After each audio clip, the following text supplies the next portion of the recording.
हिंदुहृदय सम्राट शिवसेना प्रमुख माननीय बाळासाहेब ठाकरे यांचं हे जन्मशताब्दी वर्ष आहे आणि ठाणे जिल्ह्यातर्फे शिवसेनेतर्फे विविध कार्यक्रमांचं आयोजन या वर्षभरामध्ये केलेलं आहे।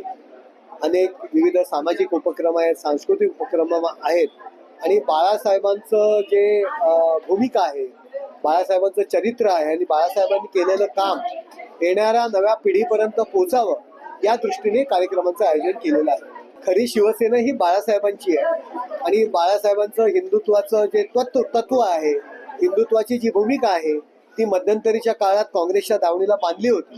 हिंदुहृदय सम्राट म्हणण्याकरता सुद्धा त्यांना लाज वाटत होती, परंतु एकनाथ शिंदे साहेबांनी घेतलेली भूमिका आणि त्यांनी पुन्हा हिंदुत्वाकडे वाटचाल या शिवसेनेची नेलेली आहे आणि महाराष्ट्राने वेळोवेळी दाखवून दिलेले आहे की महाराष्ट्रामध्ये एकनाथ शिंदे साहेबांच्या नेतृत्वाखालीची शिवसेना की ज्या शिवसेनेचे मुख्य नेते एकनाथ शिंदे साहेब आहेत, जनतेने कौल हा त्या शिवसेनेला दिलेला आहे। त्यामुळे याचं उत्तर लोकांनी मतदानातून दिलेलं आहे। बघा, भास्कर जाधव कधी एक पाय इकडे कधी एक पाय तिकडे, ते ज्या युपीटीचे आहेत त्या अधिकृत उमेदवाराच्या विरुद्ध ते पंचायत समितीला प्रचार करतात। त्यांनी बाळासाहेबांचं नाव घेण्याचा सुद्धा अधिकार नाही। बाळासाहेब असताना शिवसेना सोडून ते गेले होते। मातोश्रीला दरवाजावरती लाखोली वाहिली होती शिव्यांची। त्यांनी एकनाथ शिंदेला शिकवण्याचा प्रयत्न भास्कर जाधवांनी करू नये। ते आज इथे उद्या कुठे उडी मारतील त्यांचा भरोसा नाही। कल्याण डोंबिवलीचा विषय 2 दिवसापूर्वी झालेला आहे। मला वाटतं आता याच्यावरती जास्त चर्चा करणे योग्य नाही। मला एवढंच म्हणायचं आहे की राष्ट्रपती त्यांची भूमिका सांगितलेली आहे, याच्यावरून अंदाज आपण घ्यायला पाहिजे त्यांची भूमिका काय। सारखं ते या विषयावरती चर्चा करणं मला योग्य वाटत नाही। मला नाही वाटत तसं काही प्रकार आहे। या विषयावरती न बोललेलं बरं।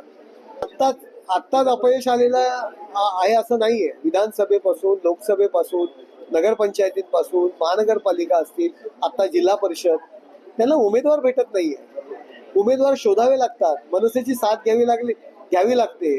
त्यांचे उमेदवार इकडून तिकडून गोळा केलेले असतात, त्यामुळे संपूर्णपणे त्यांची वाताहत झालेली आहे। त्यांची युती झालेली आहे, तर एकत्र आलं तर त्यांना शुभेच्छाच आहेत।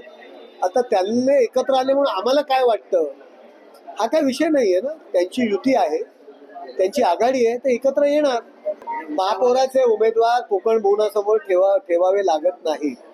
कोकण भवनामध्ये गटाचा विषय येतो आणि गटनेत्याचा विषय असतो। त्यांनी त्यांची भूमिका मांडलेली आहे। या संदर्भात निर्णय माननीय एकनाथ शिंदे साहेब, रवींद्र चव्हाण आणि देवेंद्रजी फडणवीस घेतील। नक्कीच प्रस्तावावरती आम्ही चर्चा करू। मी रात्री सुद्धा निरंजन डावकरांशी चर्चा केलेली आहे या संदर्भात। असं काय नाही, आम्ही युतीमध्ये लढलेलो आहोत, आम्ही चर्चा करू आणि निर्णय घेऊ। युती झाली की चर्चा ही होतेच आणि निवडून आलेले नगरसेवक, मुंबई महानगरपालिका आहे, ठाणे महानगरपालिका आहे, कल्याण डोंबिवली महानगरपालिका आहे, उल्हासनगर महानगरपालिका, युती आहे, बसून योग्य तो तोडगा निघेल। अरे खूप लोक आहेत कल्याण लोकसभेमध्ये, 3 लोक आहेत जे एससी कॅटेगरीचे आहेत, कोपरीमध्ये आहे, वाघळी स्टेटमध्ये आहे, वर्तक नगरमध्ये, मानपाडा, घोडबंदर यामध्ये आहे। आमच्याकडे खूप उमेदवार आहेत। पक्षाचे आमचे मुख्य नेते एकनाथ शिंदे साहेब त्या ठिकाणी योग्य तो निर्णय घेतील। आपल्या परिसरातील बातम्या आमच्यापर्यंत पोहोचवण्यासाठी स्क्रीनवर दिलेल्या क्रमांकावर संपर्क साधू शकता। दूरध्वनी क्रमांक 8652414343।